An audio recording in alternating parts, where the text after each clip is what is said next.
很多人误以为胖的人打呼噜是睡得香，这其实是个大误区。打鼾，特别是肥胖人群的严重打鼾，往往是我们身体发出了警报，它可能预示着睡眠呼吸暂停综合征。睡眠呼吸暂停综合征呢，是一种在睡眠中呼吸反复暂停的危险状况。那么，肥胖是如何影响呼吸的呢？关键呢，是因为脂肪的堆积。过多的脂肪，尤其是颈部的脂肪，会压迫我们的气道，成为阻碍呼吸的隐形杀手。没错，一旦确诊睡眠呼吸暂停，科学减重是关键的黄金治疗方案。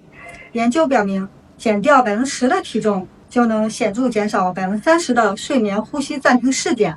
这就很直观了，减重5%到10%，意味着气道的压迫减轻，那么我们的呼吸自然就更顺畅了。